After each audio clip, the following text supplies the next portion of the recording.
Good morning, everyone. I'm your business study teacher and I'll teach you business study for class 12th. सबसे पहले हम हमारे blueprint से start करते हैं। तो आपको चैप्टर फर्स्ट पढ़ने में भी मज़ा आएगा कि आपको कितने मार्क्स अब इसमें से क्वेश्चंस आने हैं, किसको चैप्टर से आपको ऑब्जेक्टिव्स देखने हैं। जनरली स्टूडेंट्स होते हैं जो कंफ्यूज हो जाते हैं और चैप्टर से बिना स्ट्रेटेजी के पढ़ाई करते हैं, तो उनको ना तो मज़ा आता है और ना वो अच्छा स्कोर कर पाते हैं। तो हम उन दोनों चीज़ों पर भी फोकस करेंगे। ये आपका ब्लूप्रिंट है, आप इसका सबसे पहले स्क्रीनशॉट ले लीजिए ताकि क्या है कि हम इस हिसाब से प्रिपेयर कर पाएँ। अब जैसे इसमें से हमारा चैप्टर फर्स्ट जो है 8 मार्क्स का चैप्टर है, यानी बहुत इंपॉर्टेंट रोल प्ले करता है। 4 मार्क्स के इसमें से 2 क्वेश्चंस आएंगे और ऑब्जेक्टिव यहाँ पर कोई भी नहीं आएंगे। ठीक है, अब यहाँ से हम इसके चैप्टर को स्टार्ट करते हैं डिस्कस करना। अच्छा, चैप्टर पे जाने से पहले मैं आपको थोड़ा सा और इसके बारे में एक डिटेल बता दूं कि ये जो आपका बिजनेस स्टडी है ना, इसमें मतलब वैसे तो आपके अलग अलग सब्जेक्ट में भी ऐसे होंगे, बट मैं आपको अभी स्पेसिफिकली बिजनेस स्टडी के बारे में बता रहा हूँ। आपका 100 मार्क्स का पेपर आएगा यहाँ पर, और उस 100 मार्क्स में से आपको जितने भी आते हैं उसका 80% आपकी मार्कशीट में जाएंगे, और जो बचे हुए 20% होंगे वो 20% जो है 20 मार्क्स जो है आपका वो स्कूल की तरफ से जाएगा। फॉर एग्जाम्पल किसी बच्चे को 100 में से 80 नंबर आए, तो 80 नंबर का 80 नंबर का 80% होता है 64। ठीक है, आप कैलकुलेट कर लेना भले ही कैलकुलेटर से, तो 64 मार्क्स उस व्यक्ति को मिलेंगे। और ये 20 मार्क्स जो हैं ये स्कूल के हाथ में होते हैं। ये आपकी अटेंडेंस, आपके अच्छे बिहेवियर, ठीक है, आपका रेगुलरिटी, ठीक है, इन सारी चीज़ों पर, आपके प्रोजेक्ट वगैरह के रिकॉर्ड्स पर बेस्ड होते हैं। तो यानी कि ये 64 और ये 20, ये दोनों मिला करके आपको टोटल 84 मार्क्स जो है आपको मिल सकते हैं। मतलब आप ये ध्यान रखिए कि आपका तो बेनिफिट ही है, आपको जितने मार्क्स आने वाले थे उससे ज़्यादा मिल सकते हैं अगर आप सारी चीज़ों में रेगुलर और सिस्टमेटिक हुए तो। ठीक है, तो आपको ये चीज़ समझ में आ गई होगी। चैप्टर फर्स्ट पे आ जाते हैं अपन। चैप्टर फर्स्ट पढ़ाने से पहले मैं आपको थोड़ा सा बेसिक बता देता हूँ बिजनेस स्टडी के बारे में। वैसे तो आपने क्लास 11th में ये सारी चीज़ें प्रॉपर तरीके से पढ़ी ही होंगी, लेकिन फिर भी एक बार बिल्कुल बेसिक से अपन स्टार्ट करते हैं। Business study, business study means क्या होता है? सबसे पहले इसके बिजनेस वर्ड को देखते हैं कि बिजनेस मीन्स क्या होता है। ठीक है, तो देखिए बिजनेस वर्ड का मतलब होता है कोई एक पर्टिकुलर ऐसी चीज जिसमें आप बिजी हैं। ठीक है, in order to achieve the your objectives, आप अपने लक्ष्य को अचीव करने के लिए जिस चीज में बिजी हैं उसे हम कहते हैं बिजनेस। ठीक है, अब जो हमारी टर्मिनोलॉजी है, मतलब क्या होता है, एक ऐसी एक्टिविटी जो आपको प्रॉफिट अर्न करके दे दे उसे हम क्या कहते हैं, इस टर्मिनोलॉजी में बिजनेस कहते हैं। और ऐसे ही बिजनेस को एनालिसिस करना, ऐसे ही बिजनेस को एनालिसिस करना ही क्या कहलाता है? बिजनेस स्टडी कहलाता है। ठीक है, आई होप आपको ये बात क्लियर हुई होगी। तो बिजनेस स्टडी जो है उसी का ये हम चैप्टर फर्स्ट डिस्कस करने वाले हैं। इसका आपने ब्लूप्रिंट देखिए, यहाँ पे देख ही लिया कि 8 मार्क्स का ये ब्लूप्रिंट इस चैप्टर में से आएगा। 4 मार्क्स के 2 क्वेश्चंस होंगे और ऑब्जेक्टिव इस चैप्टर से नहीं है, तो हम उस हिसाब से ही प्रिपेयर करेंगे हमारे स्ट्रेटेजी के हिसाब से, ताकि हम मार्क्स भी अच्छे अचीव कर सकें और पढ़ाई भी इंजॉय कर सकें। तो देखिए ये हमारा ये चैप्टर फर्स्ट है, nature and significance of management. Chapter का नाम क्या है? Nature and significance of management. तो हम इसको डिस्कस करना स्टार्ट कर रहे हैं। मैनेजमेंट मीन्स क्या होता है? देखिए, अब बुकिश लैंग्वेज पहले पढ़ लेते हैं, फिर मैं आपको अपनी लैंग्वेज में बिल्कुल सेल्फ ऐसा समझाऊंगा कि आपके कंसेप्ट सारे क्लियर हो जाएंगे, सारे फंडे बिल्कुल clear. Management is related to those human activity, मतलब मैनेजमेंट ऐसी ह्यूमन एक्टिविटी से रिलेटेड होता है, ऐसे हम इंसानों के कामों से रिलेटेड होता है, which are directed and controlled to achieve the common objective of business, जिसका डायरेक्टली कनेक्शन होता है हमारे ऑब्जेक्टिव्स को, हमारे लक्ष्य को अचीव करने से। ठीक है, और इसका मेन पर्पस क्या होता है? देखिए लिखा है, its main objective to achieve the goal, achieve from others, sorry, its main objective is to get work done from others to achieve the goals. मतलब मैनेजमेंट में होता क्या है कि आपको अपने काम खुद नहीं दूसरों से करवा कर अचीव करवाने होते हैं। एग्जाम्पल से समझिएगा। फॉर एग्जाम्पल कि एक मैनेजर है, उस मैनेजर को सारे काम खुद नहीं करने होते हैं, दूसरों से, अपने सबॉर्डिनेट से सारे काम करवाकर और अपने टारगेट को अचीव करवाना होता है, जिसे हम मैनेजमेंट कहते हैं। अलग अलग साइंटिस्ट ने अलग अलग डेफिनेशंस दी है। ठीक है, अब अलग अलग जो इनके एक्सपर्ट हैं, मैनेजमेंट एक्सपर्ट लुइस एलन कहते हैं कि management is what a manager does, एक मैनेजर जो भी करता है ना वो सारी चीज़ें उसके मैनेजमेंट में आती है। या लॉरेंस अप्लाई ने डेफिनेशन दी है कि management is the development of people not the direction of things.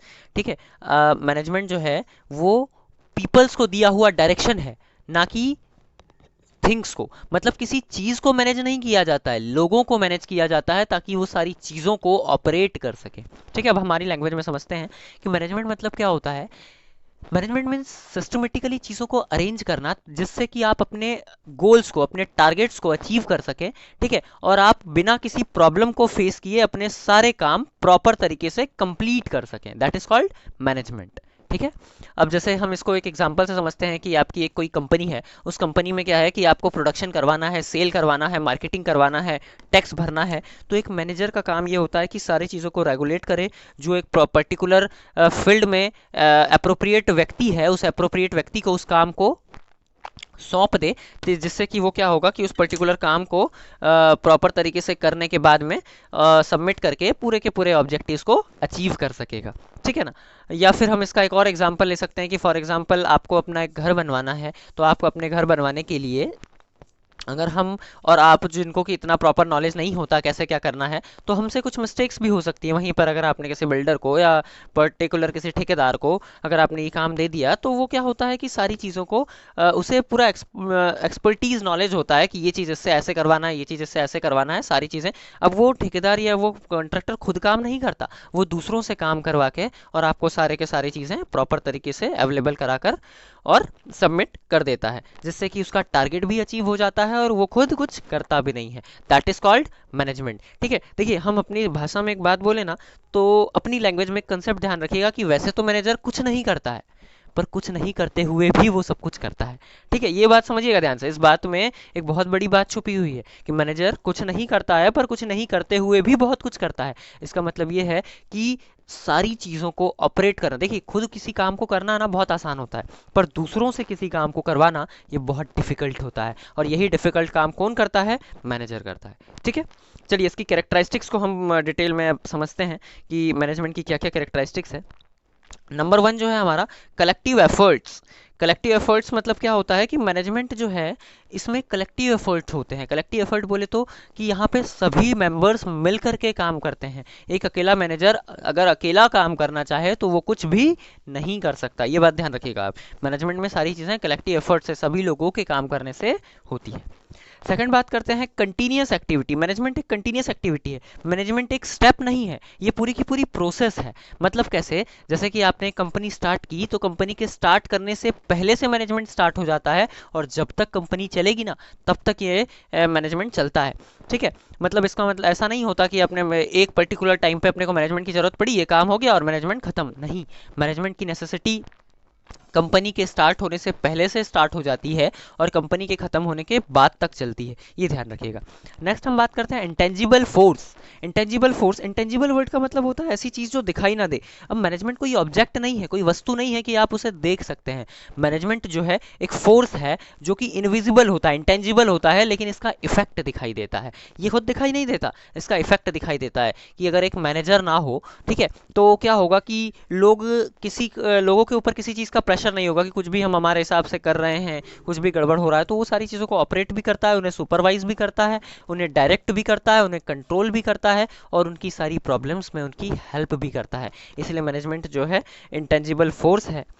Next बात करते हैं प्रोफेशन की। देखिए आज से कई साल पहले, मतलब आप अगर आज से 100 साल पहले बात करेंगे ना, तो उस टाइम साइंस का एक अलग स्कोप था, ठीक है, लेकिन मैनेजमेंट का एक इतना स्कोप नहीं था। उस टाइम जो है इसको एक पूरा एक प्रोफेशन की तरह ट्रीट नहीं किया जाता था। लोगों की एक इच्छा होती है, बोले कोई डॉक्टर बनेगा, कोई इंजीनियर बनेगा, कोई ये नहीं कहता था कि मैं मैनेजर बनूंगा, ये लोगों की थिंकिंग नहीं होती थी। लेकिन आज मैनेजर एक प्रोफेशन है, मैनेजमेंट जो है एक अपने आप में एक प्रोफेशन है। एक प्रोफेशन की क्या क्वालिटी होती है? आपने क्लास 11th में पढ़ा होगा कि प्रोफेशन में मतलब क्या होता है। एक तो आपके पास एक स्पेशलाइज्ड डिग्री होनी चाहिए, ठीक है, आपका एक अलग डिसिप्लिन होना चाहिए, आपके कुछ अलग कोड ऑफ कंडक्ट होने चाहिए, आपको एक सिस्टमेटिक स्पेशल नॉलेज होना चाहिए। फॉर एग्जाम्पल एक डॉक्टर है तो हर कोई उठा के डॉक्टर थोड़ी बन सकता कि आप उठे और आपने क्लिनिक डाल लिया और आप डॉक्टर बन गए, ऐसा नहीं है। डॉक्टर बनने के लिए आपको उसकी एक डिग्री होनी चाहिए, उसका लाइसेंस होना चाहिए, तब जाके। वैसे ही चार्टर्ड अकाउंटेंट बनने के लिए ऐसा थोड़ी कोई भी मुंह उठा के चले गया और चार्टर्ड अकाउंटेंट बन गया। उसके लिए उसके पास एक स्पेशल डिग्री होनी चाहिए, उसका कोड ऑफ कंडक्ट होना चाहिए, उसका लाइसेंस होना चाहिए, तब जाकर के कोई व्यक्ति चार्टर्ड अकाउंटेंट बन सकता है। तो ठीक वैसे ही मैनेजर भी हर कोई ऐसा नहीं बन सकता। मैनेजर बनने के लिए भी आपके अंदर उसकी स्किल्स होनी चाहिए, मैनेजमेंट की डिग्री होनी चाहिए, आपको प्रैक्टिकल नॉलेज होना चाहिए। देखिए थ्योरेटिकल नॉलेज आज किसी काम का नहीं है। अगर आपके पास प्रैक्टिकल नॉलेज है तो आपका मैनेजमेंट में आपके लिए बहुत स्कोप है, और अगर आपके पास प्रैक्टिकल नॉलेज नहीं है तो आप मैनेजमेंट में किसी काम के नहीं है। नेक्स्ट बात करते हैं, नेक्स्ट जो हमारा पॉइंट है कि management is both science and art, management science भी है और मैनेजमेंट आर्ट भी है। मैनेजमेंट साइंस कैसे है?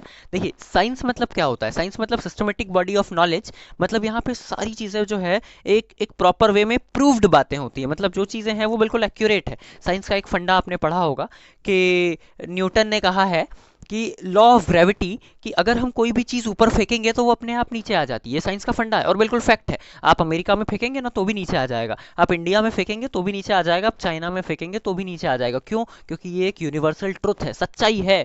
वैसे ही मैनेजमेंट की जो सारी चीज़ें होती है उनके अंदर भी एक सच्चाई होती है, उनके अंदर एक फैक्ट होता है। जैसे कि हम अभी चैप्टर नंबर 2 में कुछ प्रिंसिपल्स पढ़ेंगे हेनरी फ्यूल के, एफ डब्ल्यू टेलर के। उन्होंने कुछ अलग अलग प्रिंसिपल्स बताए हैं कि ये चीज़ें हमेशा इसकी इफेक्ट करती है। मतलब इन शॉर्ट में अगर ये कहूँ तो देखिए, मैनेजमेंट साइंस इसलिए है क्योंकि मैनेजमेंट में कॉज एंड इफेक्ट रिलेशनशिप होता है। अगर आप कुछ करेंगे तो उसका कुछ ना कुछ आपको इफेक्ट दिखाई देगा। मतलब आपने किसी को मोटिवेट किया, मतलब किसी को इंस्पायर किया, तो क्या होगा कि वो व्यक्ति एक्साइटेड हो जाएगा और अच्छा काम करेगा, वो पहले की तुलना में उसकी इफिशियंसी जो है वो इंप्रूव हो जाएगी। इसलिए मैनेजमेंट साइंस है। अब आर्ट क्यों है? देखिए, आर्ट मतलब क्या होता है? आपका खुद का जो होता है, एक खुद का नॉलेज होना, खुद का एक्साइटमेंट होना, खुद की क्रिएटिविटी होना। देखिए, दुनिया में सारी चीज़ें आप किताब पढ़कर नहीं सीख सकते। ठीक है, फॉर एग्जाम्पल आपके पास कोई एक ऐसी सिचुएशन आ गई, ऐसे सिचुएशन में आपको कुछ समझ नहीं आ रहा कि क्या करें, तो दुनिया की सारी परेशानी किताबों में थोड़ी लिखी है कि ऐसा हुआ और आप किताब पढ़ने लग गए ऐसे सिचुएशन में।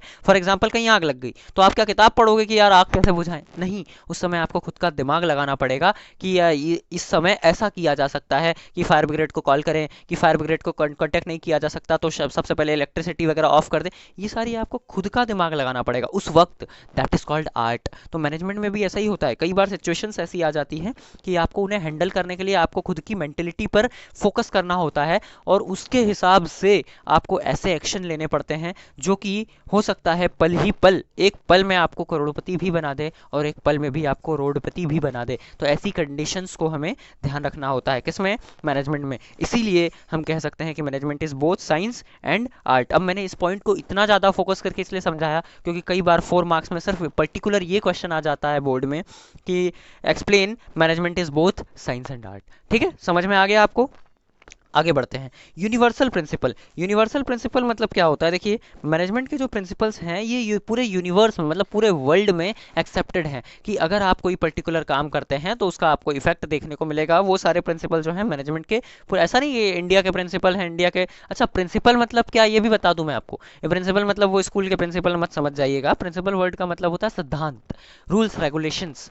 तो जो मैनेजमेंट के रूल्स रेगुलेशंस हैं, उनके जो सिद्धांत हैं, वो पूरी दुनिया में लागू होते हैं, ना कि एक पर्टिकुलर जैसे इंडिया में बनाया गया तो सिर्फ इंडिया में लागू होंगे। नहीं, जो इसके सिद्धांत हैं वो एक्सपर्ट लोग बनाते हैं, वो सभी जगह लागू होते हैं। इसलिए ये भी इसकी एक कैरेक्टरिस्टिक्स है।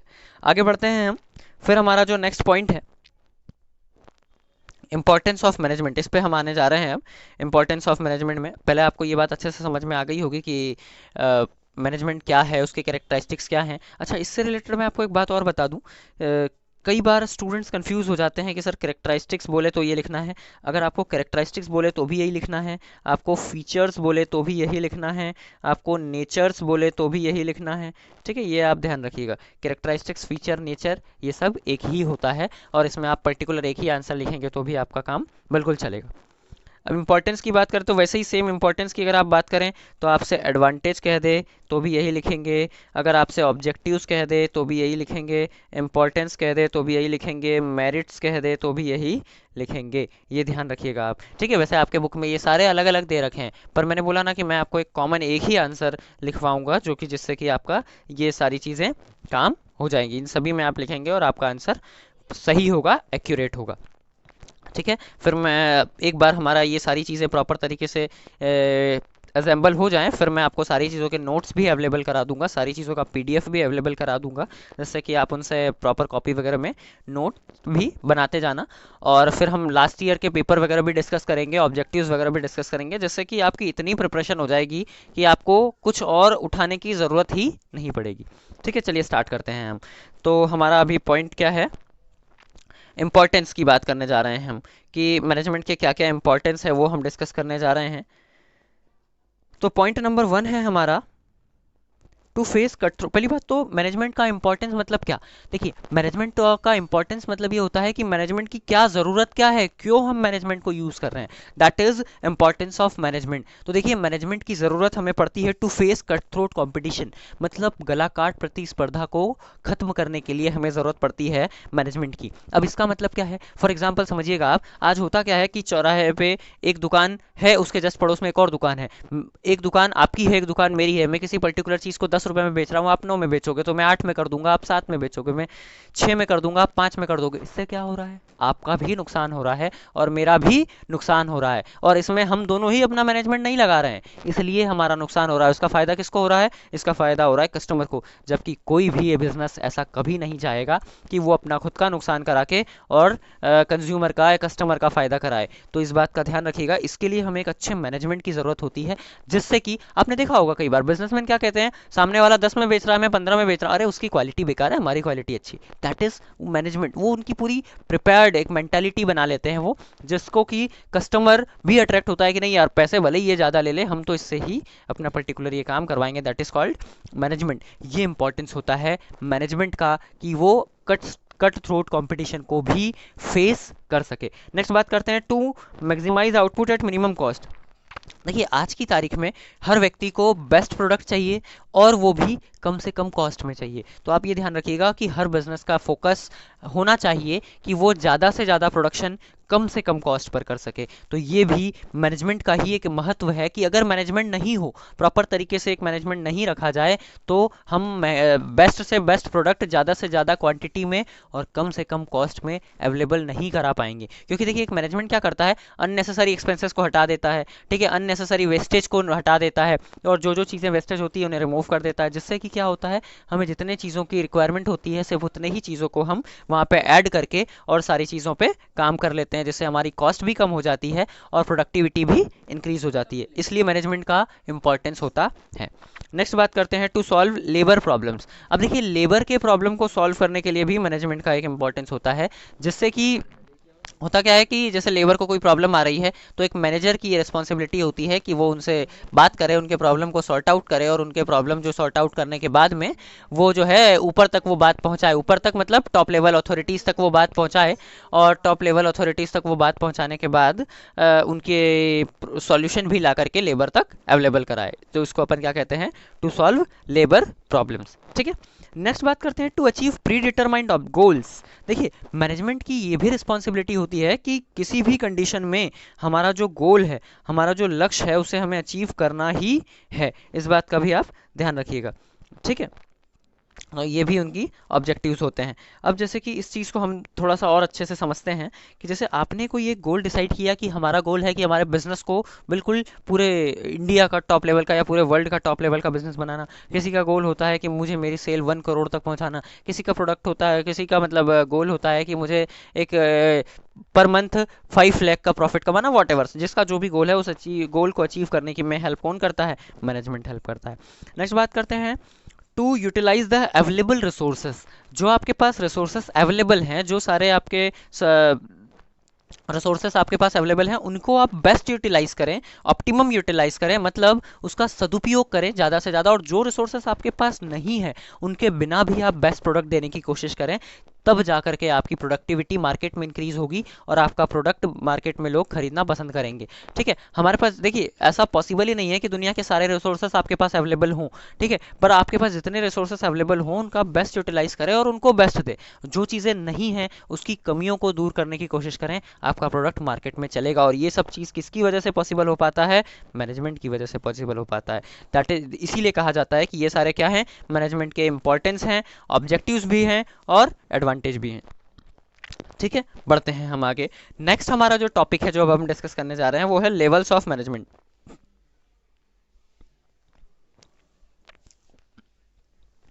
ये लेवल्स ऑफ मैनेजमेंट अब हम डिस्कस करने जा रहे हैं।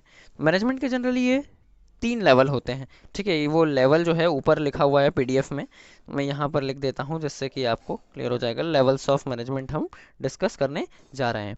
अब देखिए जनरली 3 लेवल है मैनेजमेंट के, top level management, middle level management और लोअर लेवल मैनेजमेंट, ये 3 लेवल होते हैं।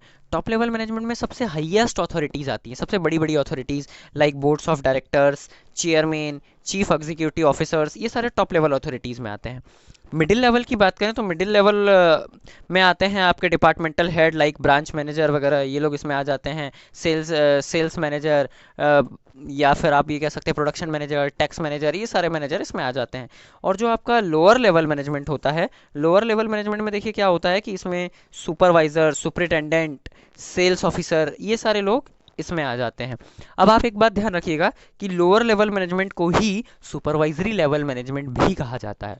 ठीक है, वैसे तो इस चैप्टर से ऑब्जेक्टिव नहीं आते हैं, अगर आते तो ये भी एक आपका बहुत इंपॉर्टेंट पॉइंट बनता है कि लोअर लेवल मैनेजमेंट को एक और क्या कहते हैं, सुपरवाइजरी लेवल मैनेजमेंट कहते हैं। तो ये आपके 3 लेवल होते हैं मैनेजमेंट के, ये टॉप लेवल है, ये मिडिल लेवल है, ये लोअर लेवल है। टॉप लेवल में आते हैं आपके बोर्ड ऑफ डायरेक्टर, सीईओ यानी कि चीफ एग्जीक्यूटिव ऑफिसर, इसमें आपके डिपार्टमेंटल हेड जो अलग अलग डिपार्टमेंट में हेड होते हैं वो लोग, और इसमें जो है सुपरवाइजर्स वगैरह आते हैं जो कि लेबर से काम करवाते हैं, वो सारे इसमें आ जाते हैं। ठीक है, तो ये 3 लेवल के मैनेजमेंट होते हैं। बढ़ते हैं हम आगे।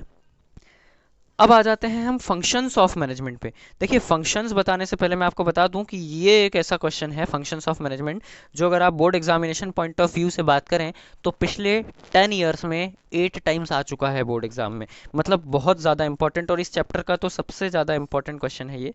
ठीक है, तो इसको तो हम बिल्कुल फोकस करते हुए ध्यान रखें कि फंक्शंस ऑफ मैनेजमेंट मतलब एक मैनेजमेंट का काम क्या होता है, करना क्या होता है एक मैनेजमेंट में। तो देखिए, मैनेजमेंट के फंक्शंस को 2 टाइप में क्लासिफाई किया गया है, मेन फंक्शन और सेकेंडरी फंक्शन। मेन फंक्शन को ही प्राइमरी फंक्शन भी कहा जाता है और सेकेंडरी फंक्शन को ही सब्सिडरी फंक्शन भी कहा जाता है, ये ध्यान रखिएगा आप। अच्छा, एक चीज़ और, कई बार क्या होता है कन्फ्यूजन हो जाता है, सर हमने मेन बोल करके लर्न कर लिया या हमने सेकेंडरी बोल के लर्न कर लिया, एग्जाम में आ गया प्राइमरी, हमको पता ही नहीं था। तो इसीलिए आप दोनों चीज़ों को रिमेंबर रखें, हम हर तरीके से प्रिपेयर्ड हो। हमारे साथ ऐसा नहीं हो सकता कि हमने कुछ ऐसा पढ़ा और उससे बाहर से एग्जाम में आ गया, बट हाँ ऐसा हो सकता है कि हमने उसका एक और नाम या स्टैंडर्ड नाम हमें रिमेंबर नहीं रहा और आपसे क्वेश्चन घुमा कर पूछ लिया और आपसे करते नहीं बना। नहीं तो अदरवाइज ऐसा नहीं होता कि आपने जो पढ़ा उससे बाहर से आ जाए, जो मैंने आपको बताया है उनसे बाहर से आ जाए, ऐसा नहीं होगा कभी भी। बट ये पॉसिबल है कि आपने अगर उसका दूसरा नेम या उसके कंसेप्ट में आपको घुमा कर क्वेश्चन पूछ लिया गया और आप नहीं बता पाए, तो ऐसा प्रॉब्लम आपको फेस करने को मिल सकता है, इसलिए आप बिल्कुल मेंटली प्रिपेयर्ड रहें इसके लिए। तो सबसे पहले हम अभी बात कर रहे हैं हमारे मेन फंक्शन की। ठीक है, मेन फंक्शन को हम स्टार्ट करने जा रहे हैं। मेन फंक्शन में कौन कौन से हैं हमारे फंक्शन, उनको अपन देखते हैं। मेन फंक्शन में सबसे पहले आता है प्लानिंग। अब प्लानिंग क्या होता है देखिएगा, प्लानिंग मतलब होता है किसी भी चीज़ के लिए प्रिपेयर करना कि आपको क्या करना है, कैसे करना है, कौन करेगा, कब होगा, कहाँ होगा, ये सारी चीज़ों को हम क्या कहते हैं, प्लानिंग कहते हैं। ठीक है, इसकी डिफाइन भी अगर मैं बोलूँ तो planning means deciding in advance what is to be done, how it is to be done, when it is to be done, when and by whom it is to be done, that is called planning. ये आपका planning कहलाता है, जिसमें कि सारी चीज़ों को पहले से ही डिसाइड कर लिया जाता है। और एक अच्छी प्लानिंग अगर किसी ऑर्गेनाइजेशन में होती है तो वहाँ का रिजल्ट हमेशा बेटर होता है और वहाँ के ऑब्जेक्टिव्स हमेशा अचीव हो जाते हैं। नेक्स्ट बात करते हैं हम ऑर्गेनाइजिंग की। अब ऑर्गेनाइजिंग मतलब होता है कि जितने भी रिसोर्सेस आपके पास अवेलेबल हैं, अब रिसोर्सेस मतलब ह्यूमन, मटेरियल, मशीन्स, ठीक है, ये सारी चीज़ें जो भी आपके पास अवेलेबल हैं उन सभी को ऑर्गेनाइज करके, सिस्टमेटिकली अरेंज करके और इस तरीके से बेस्ट यूटिलाइज करें ताकि सारी चीज़ें हमारी जो हमने प्री डिटरमाइन कर रखा है, मतलब पहले से निर्धारित कर रखा है, पूर्व निर्धारित कर रखा है, उन चीज़ों को अचीव कर सके, दैट इज कॉल्ड ऑर्गेनाइजेशन। ठीक है, या ऑर्गेनाइजिंग। नेक्स्ट बात करते हैं स्टाफिंग की। देखिए, एक अच्छे मैनेजमेंट में आपको ये भी रिक्वायरमेंट होती है कि हमारे पास स्टाफ जो हो, हमारे जो बोले तो ह्यूमन रिसोर्स मैनेजमेंट जो हो हमारा, वो भी एक बहुत अच्छा लेवल का हो, ताकि जैसे फॉर एग्जांपल किसी व्यक्ति को टैक्सेशन डिपार्टमेंट दिया गया है तो टैक्स का एक्सपर्ट हो, किसी व्यक्ति को अकाउंटिंग डिपार्टमेंट दिया गया है तो अकाउंट्स का एक्सपर्ट हो, किसी व्यक्ति को पैकिंग का डिपार्टमेंट दिया गया है तो पैकिंग का एक्सपर्ट हो, जो जिसको सेल्स का काम दिया गया है वो सेल्स का एक्सपर्ट हो। जब सारे लोग अपने अपने फील्ड में एक्सपर्ट होंगे तो आपका पूरा काम एक्सपर्टाइज होगा, और जब आपका पूरा काम बेस्ट होगा तो अपने आप रिजल्ट बेस्ट होगा, और रिजल्ट बेस्ट होगा तो आपकी गुडविल बेस्ट होगी, और बहुत सारी चीज़ें, पूरा लेवल है वो पूरा पूरा स्टेज है, ठीक है। तो इसलिए ध्यान रखिए कि सारी चीज़ें कहीं ना कहीं ह्यूमन रिसोर्सेज पर, मतलब कि लोगों पर डिपेंड होता है। तो इसके लिए ज़रूरत होती है एक अच्छे स्टाफिंग की। देखिए ये सारे जो है ना, ये जो आप देख रहे हैं, planning, organising, staffing, directing, controlling, ये अपने आप में एक एक चैप्टर है और इन सब चैप्टर्स को हम डिटेल में अभी पढ़ेंगे। ये चैप्टर नंबर 4 से स्टार्ट होगा। प्लानिंग 4 है, 5 ऑर्गेनाइजिंग है, 6 स्टाफिंग है, 7th आपका डायरेक्टिंग है, 8th आपका कंट्रोलिंग है। तो इन सबको हम देखेंगे बिल्कुल डिटेल में। अभी आप बस इतना समझ लीजिए कि स्टाफिंग मतलब होता है लोगों को काम के लिए अपॉइंट करना, ठीक है। नेक्स्ट आते हैं डायरेक्टिंग के। डायरेक्टिंग में क्या होता है, आपको इंस्ट्रक्शन दिया जाता है। इंस्ट्रक्शन कैसा दिया जाता है कि आपको कौन सा काम करना है, कैसे करना है, किस किस चीज़ों को फेस करना है, इसके क्या क्या रूल्स रेगुलेशंस हैं, ठीक है। निर्देशन कहते हैं प्लानिंग डायरेक्शन को। आपने तो इसके बारे में सुना ही होगा कि जैसे मूवियों में भी डायरेक्शन दिया जाता है ना, वैसे बिजनेस में भी डायरेक्शन दिया जाता है, क्या कैसे करना है, ठीक है। ये सारे काम सुपरवाइजर करते हैं। नेक्स्ट बात करते हैं कंट्रोलिंग की। सबसे इंपॉर्टेंट फंक्शन होता है कंट्रोलिंग। अब सबसे इंपॉर्टेंट क्यों बोला मैंने, आपने सब कुछ कर लिया और अगर एक अच्छी कंट्रोलिंग नहीं की तो सारे काम बिगड़ जाते हैं, सारा काम वेस्ट हो जाता है अगर आपकी एक अच्छी कंट्रोलिंग नहीं हो, क्योंकि सारी चीज़ों को सिस्टमेटिकली अरेंज लास्ट में बिल्कुल कंट्रोलिंग ही करता है, ठीक है। तो मेन फंक्शन में ये 5 आपके मोस्ट इंपॉर्टेंट चीज़ें थी। अब बात करते हैं सब्सिडरी फंक्शन की। तो सब्सिडरी फंक्शन में सबसे पहला फंक्शन आता है डिसीजन मेकिंग। डिसीजन मेकिंग में क्या होता है कि एक मैनेजर को हर समय एक प्रॉपर डिसीजन लेना पड़ता है, क्योंकि एक मैनेजर का डिसीजन कंपनी को रातों रात करोड़पति भी बना सकता है, और वही बात कि रातों रात रोडपति भी बना सकता है। तो इसलिए एक डिसीजन बहुत इंपॉर्टेंट होता है। ये भी मैनेजर का एक फंक्शन होता है, बट ये एक सब्सिडरी फंक्शन होता है।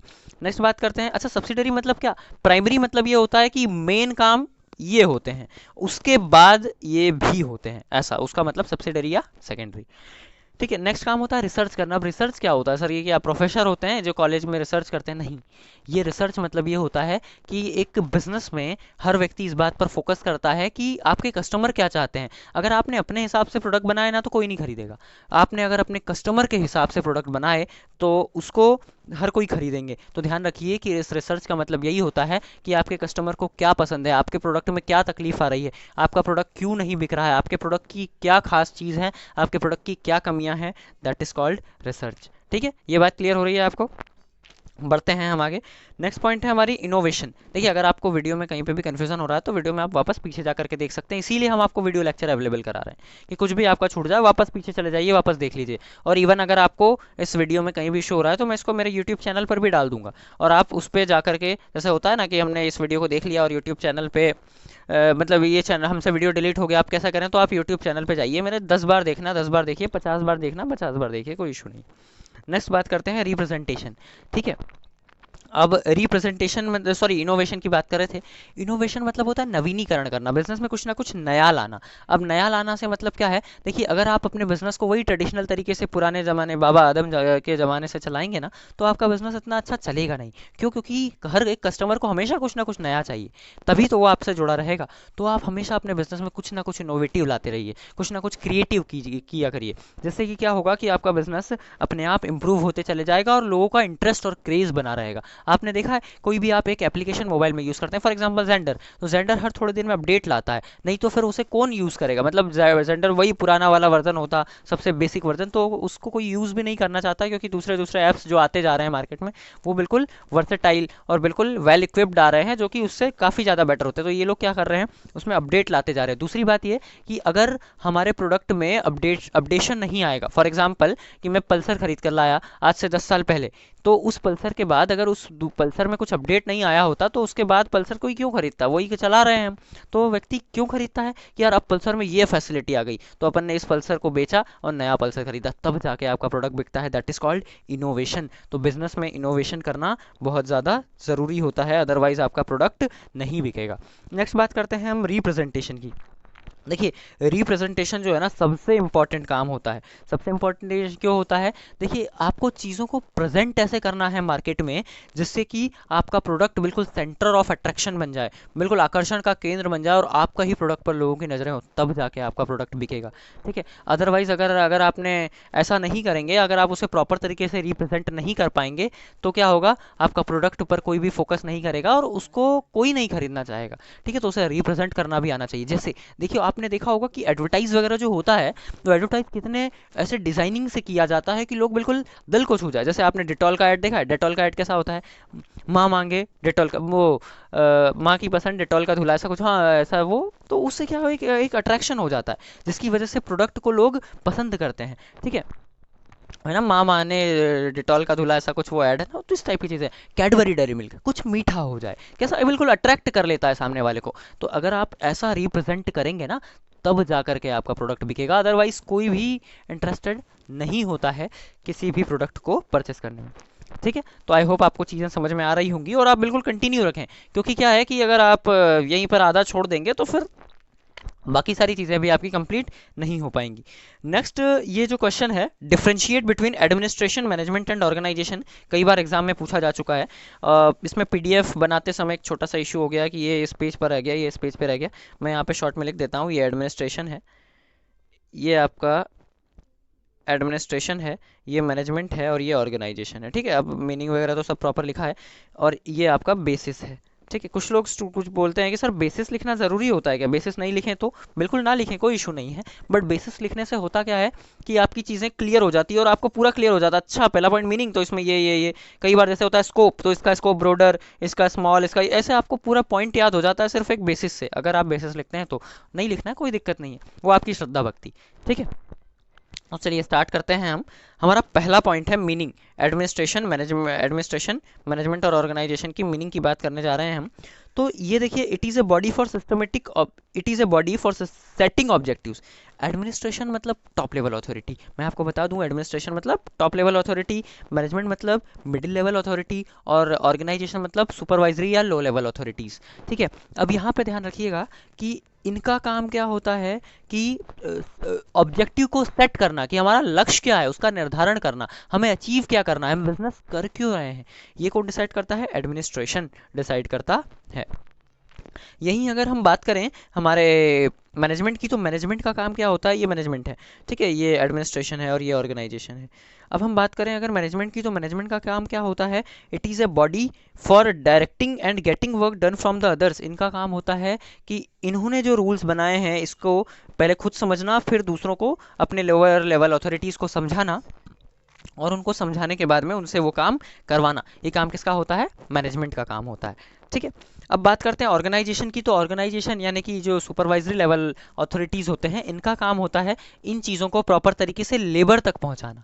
ठीक है, लेबर से ये सारी चीज़ें फॉलो करवाना, ये काम किसका होता है? It is a body that helps in management in achieving the objective. और इनका काम मतलब मेनली होता है ऑर्गेनाइजेशन का कि ये सारी चीज़ें जो है ये लेबर से करवाएं, और मैनेजमेंट के उद्देश्यों को, ऑब्जेक्टिव्स को अचीव करने में उनकी मदद करें। ठीक है, आगे बढ़ते हैं। रोल की बात करें तो जैसे हमारी बॉडी में हमारा ब्रेन क्या करता है? सारी चीज़ों का प्लान करता है, तो ये प्लान कौन करता है? एडमिनिस्ट्रेशन करता है। और यहाँ पे जैसे हमारे हार्ट का काम क्या होता है? पूरे बॉडी में ब्लड सर्कुलेट करना, मतलब बिना हार्ट के कोई व्यक्ति हो ही नहीं सकता, सारी चीज़ों को सर्कुलेट करते हुए काम करना, तो ये काम होता है यहाँ पर मैनेजमेंट का। ठीक है, बिजनेस में ये काम किसका होता है? मैनेजमेंट का, यानी it play the role of heart. ये हमारे दिल का काम करता है, मतलब जैसे मनुष्य के शरीर में दिल होता है, वैसे ही मैनेजमेंट, वो पूरे और एक संस्था में मैनेजमेंट होती है। नेक्स्ट बात करते हैं, it play the role of body in the enterprise. ठीक है, अब इसका मतलब क्या है कि जैसे हमारी पूरी बॉडी में वैसे सभी चीज़ें इंपॉर्टेंट है, पर हमने बताया ब्रेन कौन? एडमिनिस्ट्रेशन। एक बिजनेस का ब्रेन कौन? एडमिनिस्ट्रेशन। एक बिजनेस का हार्ट कौन? तो बिजनेस का हार्ट होता है मैनेजमेंट। और बिजनेस की पूरी बॉडी होती है आपकी ऑर्गेनाइजेशन। इस ऑर्गेनाइजेशन में सारे मेंबर्स आ गए, सारे हेड आ गए, सारे लोग आ गए। अब ऐसा क्यों? क्योंकि देखिए, दिमाग कितना भी अच्छी प्लानिंग कर ले, हार्ट कितना भी अच्छे ब्लड सर्कुलेट कर ले, सारे काम कौन करेगा? सारे काम तो हाथ पैर ही करेंगे, सारे काम तो ऑर्गेनाइजेशन ही करेंगे। तो हर एक का अपना अपना महत्व है, और सभी लोग ज़रूरी हैं। तो ये जो पूरी बॉडी होती है, ये कौन होते हैं? ये लोग ऑर्गेनाइजेशन, मतलब पूरी ऑर्गेनाइजेशन जो है, ये पूरी की पूरी संस्था की, पूरे इंस्टीट्यूट की क्या होते हैं? ये बॉडी होते हैं, जिनसे ही सारे काम किए जाते हैं। स्कोप की बात करें, मतलब किसका ज़्यादा स्कोप है, किसका कम स्कोप है, तो देखिए सबका स्कोप वैसे तो बराबर ही होता है, लेकिन इनका स्कोप सबसे ज़्यादा इसलिए है क्योंकि सारी चीज़ों को सेटअप ये करते हैं एडमिनिस्ट्रेशन, और इनका स्कोप जो है ये एडमिनिस्ट्रेशन ही सेट करते हैं। मतलब ये कि इनको कितना पावर देना है, एक एडमिनिस्ट्रेशन ने सारी पावर मैनेजमेंट को दे दिया, आप जैसा चाहो वैसा कर लो, तो इनका स्कोप ऐसे उनको ज़्यादा दे दिया। या फिर अपन ने ऐसा किया कि नहीं नहीं मैं जितना बोलूँ उतना ही करो, तो इनका स्कोप कम कर दिया। तो इनका स्कोप इन्हें कितना पावर देना है और नहीं देना, ये पूरा एडमिनिस्ट्रेशन के हाथ में होता है। ठीक ऐसा ही इनका स्कोप डिसाइड करना मैनेजमेंट के हाथ में होता है कि लोअर लेवल अथॉरिटीज़ को, सुपरवाइजरी लेवल मैनेजमेंट को कितना काम देना है और कितना काम नहीं देना है, कौन कौन सी पावर देना है, कौन कौन सी पावर नहीं देना, ये मैनेजमेंट के हाथ में होता है। तो इनका स्कोप किसके हाथ में होता है? मैनेजमेंट के, इसलिए it's scope is set by the management. ठीक है, क्लियर हो रही है आपको बात? चलिए अब बात करते हैं नेक्स्ट पॉइंट की। नेक्स्ट पॉइंट है हमारा फंक्शन। फंक्शन, इसका काम क्या होता है एडमिनिस्ट्रेशन का? It has the thinking function. इनका काम होता है किसी भी चीज़ को सोचना और करना, ये इनका काम होता है, इट हैज़ थिंकिंग फंक्शन। और इनका काम क्या होता है? It has executive function. इनका काम होता है किसी भी काम को परफॉर्म करना, मतलब करना और करवाना। इनका मैनेजमेंट की बात कर रहा हूँ मैं। एग्जीक्यूटिव फंक्शन मतलब इनका काम करना और करवाना होता है, लेकिन इनको सिर्फ और सिर्फ काम के बारे में विचार करना कि यार क्या करवाना है, कैसे करवाना है। ठीक है, अब बात करते हैं हम ऑर्गेनाइजेशन की। It maintains coordination among various components. इनका काम होता है कि सभी अलग अलग कंपोनेंट के बीच में एक कोऑर्डिनेशन, सामंजस्य स्थापित करना, जिससे सभी लोग अपना काम बेटर तरीके से कर पाएँ और सभी की प्रॉब्लम का भी सॉल्यूशन निकल जाए, जिससे हमारे पूरे ऑर्गेनाइजेशन की क्या हो सके, पूरे संस्था की ऑब्जेक्टिव्स को हम अचीव कर पाएँ। ठीक है, नेक्स्ट बात करते हैं लेवल की। नेक्स्ट हमारा फिफ्थ पॉइंट लेवल। अब लेवल में क्या होता है, मैंने आपको स्टार्टिंग में ही बता दिया था कि ये जो है टॉप लेवल मैनेजमेंट है, ये जो है मिडिल लेवल मैनेजमेंट है, और ये जो है ये लोअर लेवल मैनेजमेंट है।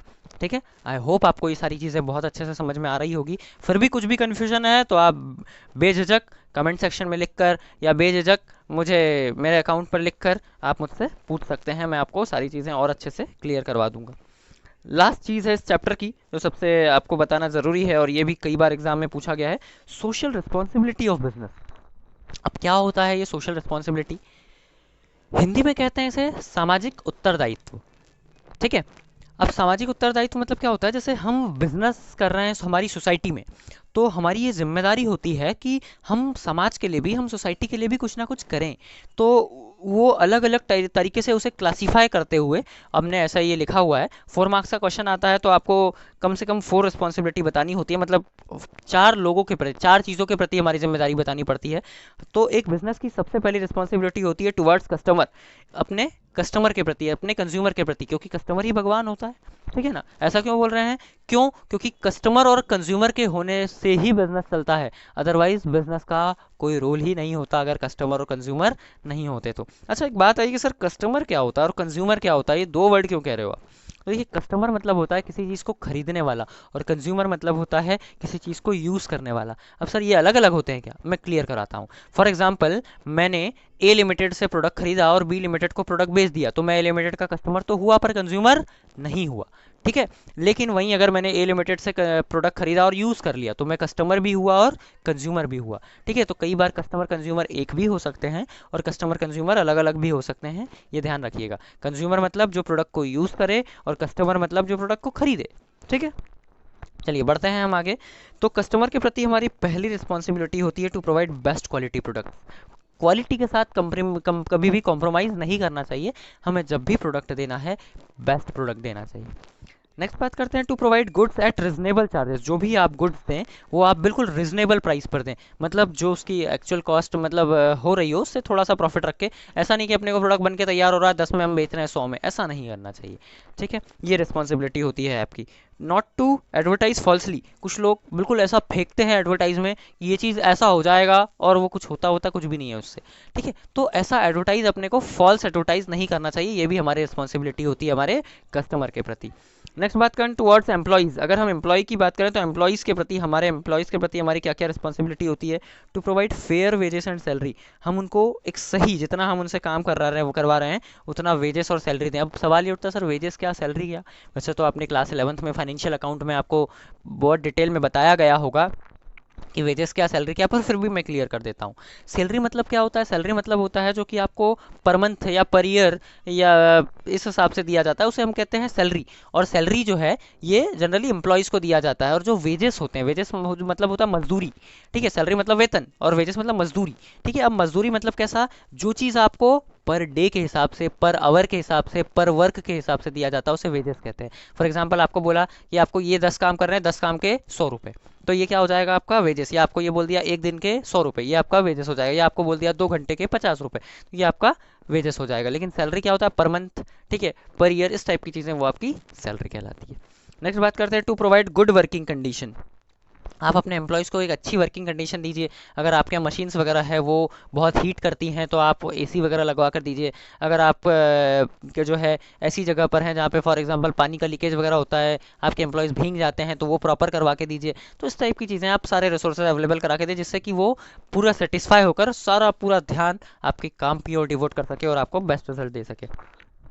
नेक्स्ट होता है to provide opportunities for growth. आप अपने एम्प्लॉयज़ को ग्रोथ की अपॉर्चुनिटीज़ भी प्रोवाइड करें, जिससे क्या होगा कि वो व्यक्ति हर समय अपना बेस्ट देने की कोशिश करेगा, जिससे कि उसको भी इस बात का एक लालसा होगी कि यार मैं भी प्रमोट हो सकता हूँ, मैं भी जो है नेक्स्ट पोस्ट पर जा सकता हूँ। जैसे व्यक्ति अच्छा कब करना चाहता है? अगर मैंने अच्छा किया तो मेरा प्रमोशन हो जाएगा, मुझे एक बड़ा पद मिल जाएगा। तो इसलिए व्यक्ति अच्छा करना चाहता है, तो उसको अपॉर्चुनिटीज़ दें ग्रोथ की। नहीं तो पता चला कि आप बोले आप कितनी भी मेहनत कर लो, आपको रहना यही है, तो व्यक्ति बोलता है ठीक है फिर तो मैं इतना ही काम करूंगा, मेरी जैसी इच्छा होगी, जैसे तैसे जितना भी हो बस काम कर लेंगे। तो उसमें फिर व्यक्ति अपना बेस्ट नहीं देता है, ठीक है। तो ये सारी चीज़ें आपकी एम्प्लॉयज़ के प्रति रिस्पॉन्सिबिलिटी है। नेक्स्ट बात करते हैं गवर्नमेंट। गवर्नमेंट के प्रति हमारी क्या क्या रिस्पॉन्सिबिलिटी होती है? तो पहली रिस्पॉन्सिबिलिटी ये होती है कि हम गवर्नमेंट के द्वारा बनाए गए सारे रूल्स रेगुलेशंस को फॉलो करें। दूसरी रिस्पॉन्सिबिलिटी होती है कि टू पे टैक्सेस ऑनेस्टली। जितने भी टैक्स वगैरह गवर्नमेंट लगाई है सारी चीज़ों को ईमानदारी से भरें, टैक्स को चुराए नहीं। Not to misuse public property. जो सरकारी संपत्ति वगैरह होती है, पर पब्लिक प्रॉपर्टी होती है, उनका मिसयूज़ ना करें। उनको यूज़ करना है, मतलब यूटिलाइज़ करना है, जितना आपको राइट्स में आता है उतनी चीज़ें ही यूज़ करें, मतलब आप उसका मिसयूज़ ना करें। नेक्स्ट बात करते हैं हम टूवर्ड्स सप्लायर। तो सप्लायर के प्रति हमारी रिस्पॉन्सिबिलिटी क्या होती है कि सप्लायर को आप टाइम से पेमेंट दें, टू पे इन टाइम। नेक्स्ट रिस्पॉन्सिबिलिटी होती है to provide fair prices to suppliers, कि आप अपने सप्लायर्स को प्रॉपर तरीके से फेयर प्राइस दें। फेयर प्राइस बोले तो मतलब जितना उसका बनता है उतने पैसे उसे देने। तो कई बार ऐसा होता है कि जो बिजनेसमैन होते हैं उसने सप्लायर से प्रोडक्ट खरीदा 10 रुपये में और हम मार्केट में बेच रहे हैं 100 रुपये में, और सप्लायर को कह रहे हैं नहीं भैया तेरा प्रोडक्ट जो है 10 रुपये से ज़्यादा का नहीं है। ऐसा नहीं, आप भी प्रॉफिट कमाएं और उस सप्लायर को भी प्रॉफिट में शेयरिंग दें, मतलब उसको भी एक रिजनेबल कॉस्ट दें। नेक्स्ट हमारी रिस्पॉन्सिबिलिटी होती है not to make false complaint to supplier. अगर आपका सप्लायर किसी प्रोडक्ट में मिस्टेक कर रहा है तो बाकायदा कंप्लेन करें, लेकिन अगर मिस्टेक नहीं कर रहा है तो भी आप फॉल्स कंप्लेन, झूठे कंप्लेन ना करें। ये सारी हमारी रिस्पॉन्सिबिलिटी होती है। तो आई होप आपको ये सारी चीज़ें समझ में आ गई होंगी। यहाँ से इससे रिलेटेड कोई भी कन्फ्यूज़न हो तो आप बेझिझक पूछ सकते हैं मुझसे, ठीक है। और अब आपको बैक टू बैक सारे लेक्चर्स टाइम से मिलते जाएंगे, और मैं बहुत ही जल्द आपको सारे चीज़ों के PDF और नोट्स, क्वेश्चन आंसर्स सब अवेलेबल करा दूंगा। और जितने क्वेश्चन आंसर्स और जितने ऑब्जेक्टिव्स वगैरह मैं सारे कराऊंगा, उससे बाहर आपके बोर्ड एग्जाम में आपको एक भी देखने को नहीं मिलेंगे। तो डोंट वरी, आप इन चीज़ों को बिल्कुल शांति से प्रॉपर तरीके से नोट डाउन करते चलें और पढ़ते चलें। Thank you.